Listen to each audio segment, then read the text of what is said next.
Welcome to Grung TV, the entertainment hub for news, views, reviews, and gossip. Don't forget to like, share, and subscribe, and turn on your notification bell.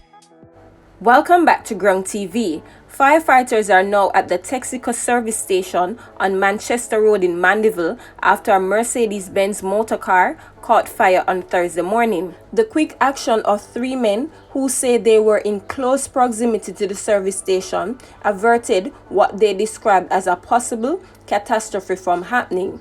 Tyrone Sinclair, Colin Gregory, and Jermaine Gale told their news source that shortly after 8 a.m., they rushed to grab fire extinguishers when the back of the motor car was on fire. I see the fire and I run come round and take up the first extinguisher. It never worked. So I get a new one and go underneath the car and out it and help out the people them, Sinclair said. He claimed that the workers at the petrol station and the driver of the car panicked while the vehicle was on fire. A fire and everybody gone and me no want the place to blaze up, so I have to just do the right thing, he said. All the driver panic and gone as somebody pushed the car off of the pump, he added. In February 2020, there was a fire at the Heavens Fesco service station in Mandeville. One man died as a result of the blaze. The historic naval dockyard at Port Royal is set to welcome its largest cruise ship to date. The newest Tottenham from luxury cruise line Holland America is scheduled to call at Jamaica's newest cruise port. The historic docking is part of the Port Authorities of Jamaica's intensified restart to cruise shipping activities after a 17-month absence due to the coronavirus. In a statement from the PAJ, Assistant Vice President, Marketing and Communications, Kimberly Stiff, said that the ship's visit should augur well for cruise activities in the community and its environs if the port becomes a staple on its itinerary. In accordance with the ship's COVID-19 protocol, the vessel, which can accommodate approximately 3,000 passengers, will be at between 50 and 60% of capacity. Stiff pointed out that although the ship will not have its full complement, the call will demonstrate to the global cruise market Port Royal's ability to facilitate larger vessels. It will also provide an opportunity for Port Royal, and by extension Kingston, to showcase its sought-after heritage, culture, entertainment, and other unique offerings that distinguish its crew passengers' experience from any other.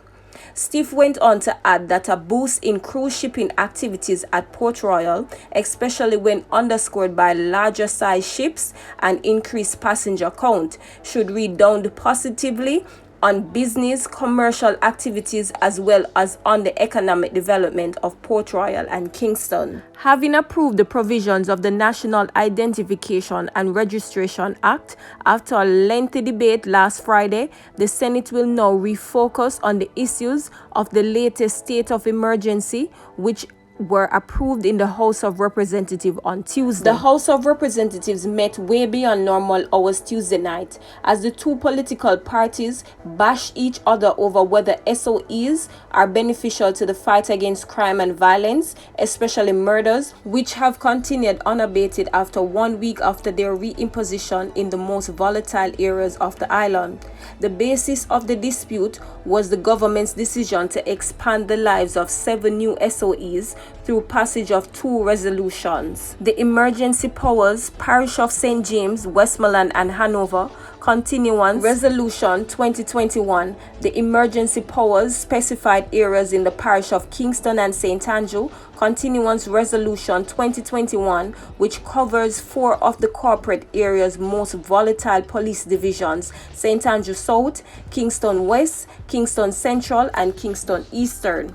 The SOEs were introduced via a proclamation issued by Governor General Sir Patrick Allen on November 14, which becomes inoperable after November 28, unless the government can produce a 2/3 majority in the 21-member Senate today. Passage of the 2 resolutions extending the deadline for the 7 distinct communities to February 12, 2022 lasted several hours and eventually ended with 46 MPs voting in support and the 2 members of the opposition who were still present, Leader of the Opposition Mark Golding and Leader of Opposition Business Anthony Hilton, voting against. 15 members were absent. But the government faces a serious hurdle today as it must get 14 votes from the 21-member upper house to approve the resolutions. The government names 13 senators, with 8 from the opposition, which makes the two-thirds victory impossible to achieve in these constitutional issues without at least one opposition vote in its favor. Golding has so far given no indication that there is a possibility of support from any of his party's 8 members in the Senate.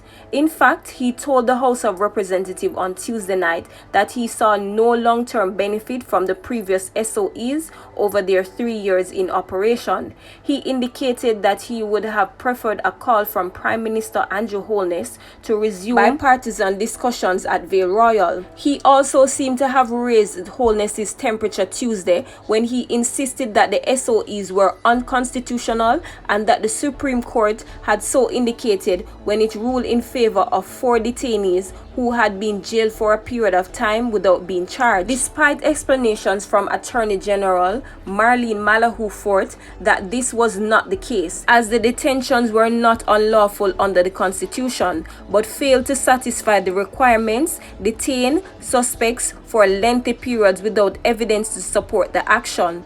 Malahoo Fort said that the government has made changes to the offending conditions for detention in the newly tabled bill. However, Golding insists on the unconstitutionality and criticized the government for reintroducing them prior to the court hearing its appeal against the verdict.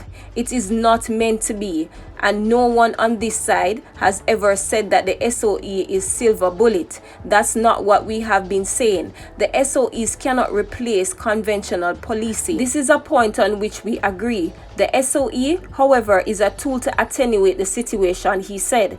The Prime Minister, meanwhile, appealed to members of the Senate, especially opposition members, to seriously consider their public obligations and vote in support of the extensions of the SOEs when it is debated today.